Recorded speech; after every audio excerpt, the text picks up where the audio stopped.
What's up, Internet? It's Cameron with Venus Theory, and today we're here to like and subscribe.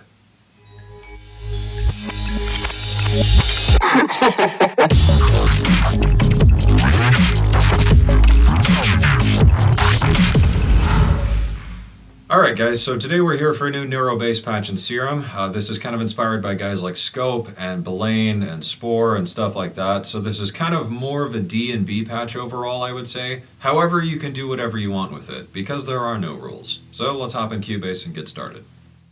Alright, so today we're going to talk about how I made this bass sound, which is this guy right here.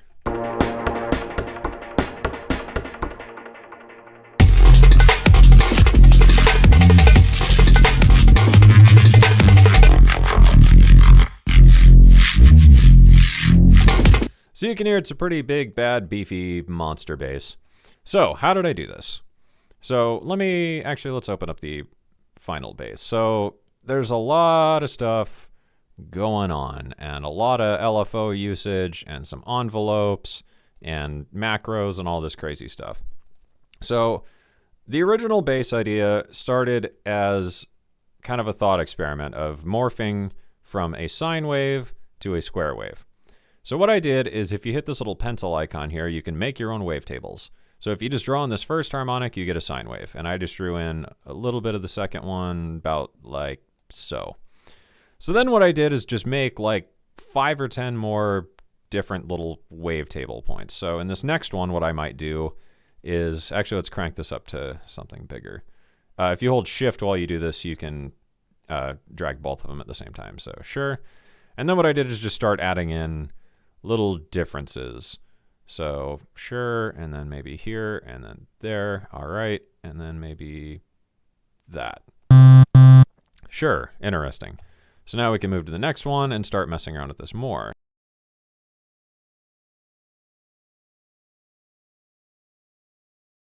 So now what we can do is go to the first frame and use morph spectral.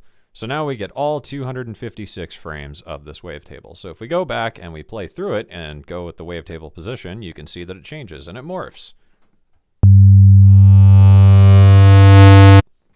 So that's pretty cool.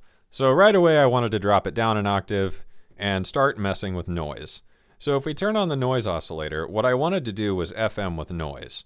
So under the analog one, I usually like the J60, J106, or the J106 high pass or high pass chorus. So let's try just J106 high pass. Actually, no, let's do the chorus one because that's neat. So what I did is just drop this level all the way down, crank the pitch, and then under here we can go FM noise oscillator. So if I bring this in, you'll hear right away this already kind of sounds like what I was going for. So as you morph through the wavetable, you can imagine you start to get some really interesting stuff going on.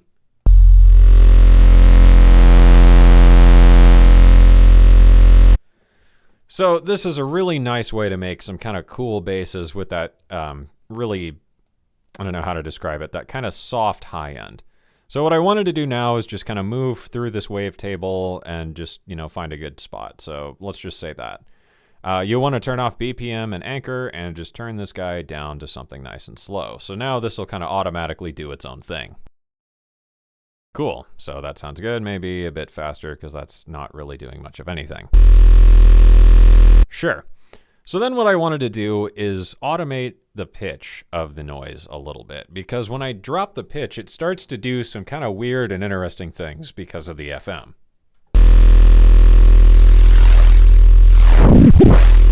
And you can hear if you turn it all the way down, you start to get just random nothing, which is really, really fun, and I might experiment with that some other time. So what I did is take envelope 2 here and tie this to the pitch and just bring it down just a touch and then just move the attack up. So something like that. Sure. So that might be a little much, so that should be good. Perfect. So then I wanted to kind of tighten this bass up a bit. So obviously this is kind of flat and not really doing a whole lot. So what I did is just drag in a one-shot bass over here. So how you do this is if I go to my basses, I just went and found a nice one-shot bass that was kind of like, nice and crispy and whatever. So let's try this one. Not really enough going on. How about this? Sure, so that's kind of got that nice crispy weirdness going on. So I drag this in over here, which I have to enable oscillator B. Sorry about that. So I just drag this in and use dynamic pitch follow, this middle one here. If you want to know more about what each of these does, you can check out the manual for Serum. So drag that in. We wait a sec for Serum to figure itself out. All right, perfect. So now what we can do is click this pencil icon, and we can go to Process, and then we're going to normalize everything. So we're going to do gained separately, so all of them get normalized, and then we're going to go to Morph, Spectral. So now this should have a nice smooth movement through itself. All right, looking good. So what I wanted to do is dual FM. So right away, I knew I wanted this to be a bit wider, so unison, just turn that up, turn the detune down, and then we can do FM from oscillator A. And now this bass really starts to sound kind of neat. And you know, just by messing with the FM amounts, you can start to figure out what you want things to do. Sure, that's sounding good. So now I want to tie the wavetable position over here to this guy and something like that, and turn off BPM and anchor and make it nice and slow. So this is basically the bass, and I just kind of did some more processing. What makes this guy move and what's kind of neat is if I enable this filter here and go to multi, these multi-mode filters are really, really fun. So I kind of did, I tried the band one and the notch one. So these are just blends between low, band, high pass at 12 decibels per octave. Same thing, 24, so on and so forth. You get the idea. So the low, notch, high, 24 really worked well. So I want to run both of these through here, and you can see we can morph between those filter types, which yields some pretty interesting results. So I just tied LFO3 here to the morph, and then just drove it up a little bit. And then the cutoff, we can just kind of, I don't know, we could just tie that to LFO1 and just kind of let it do its own thing without having to worry about it too much. So right away, we start to get this bass moving around quite a bit. However, I wanted to control the speed of this guy. So by turning off BPM and anchor, I can take this macro here, tie it to the rate, maybe something like that, so we can just kind of sweep through here and see how fast and how slow it goes. Sure, so that's kind of cool, and I think that about works. Next up, we're going to go ahead and do some dimension expander hyper thing here. What I liked with this one is if you tie... I tied the fourth macro to it because I was doing some other macros right off the bat, but we'll talk about those in just a minute. So the fourth macro we can tie to the mix of this guy, and when we blend it in, we start to get some nice kind of phasing, chorusing stuff going on, and then just a little bit of the dimension expander about like that. For distortion, I usually like doing a little bit of low pass and band pass in here, and just kind of finding a good spot for it. So we'll turn the drive up and try that out.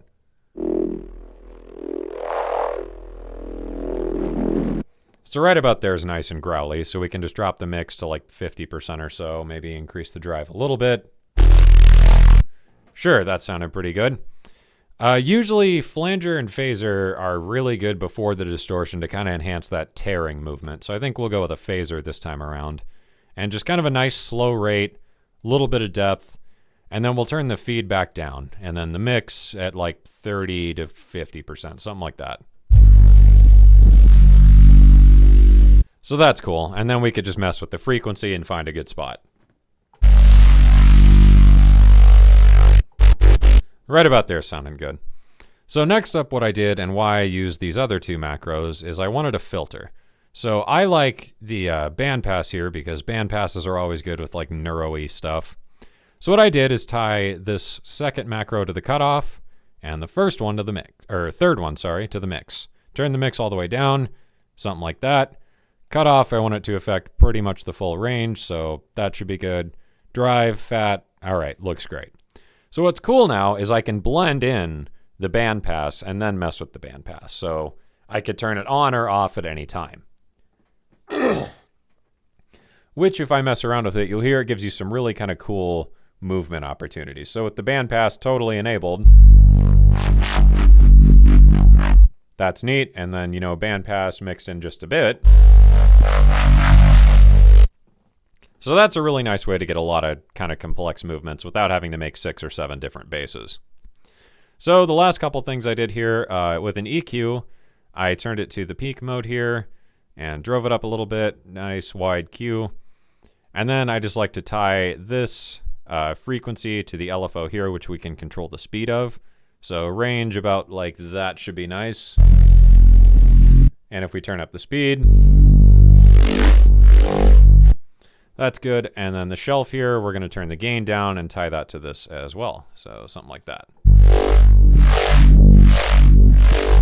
And then, you know, as we turn up the speed really high, we get some really crazy stuff.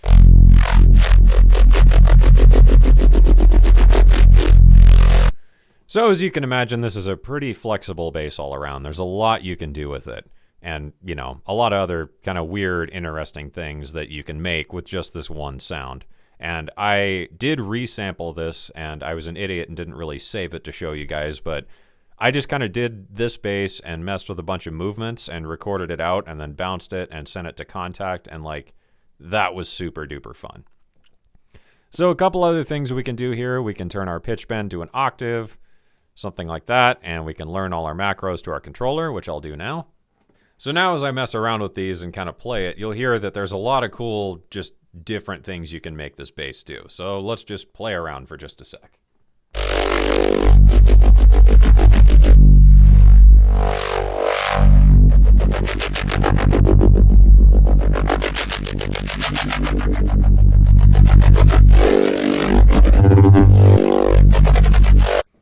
So yeah, that's a pretty interesting bass. So that's pretty much the exact same patch of what I did here. I just did some other stuff with a chorus, threw in a reverb, which is tied into this fourth macro here to kind of make it dissolve into nothingness by sending this to the mix here.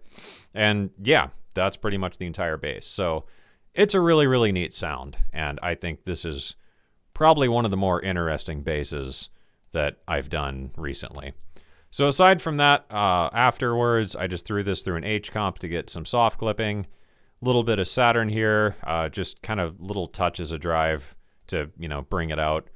EQ'd to kind of fix some weird issues and soften up the high end a bit more. And then another H comp with a bit of soft clipping and a, you know, 6 dB of gain reduction or so, just to kind of glue it all back together. And that's how that bass turned out. So, you know, that was pretty neat. And that's it. So I hope you guys enjoyed this, and I hope you learned something. If you use this bass in one of your tracks, be sure to drop a link in the comments below, and I'd love to check it out. As always, like and subscribe, and I will see you guys again soon.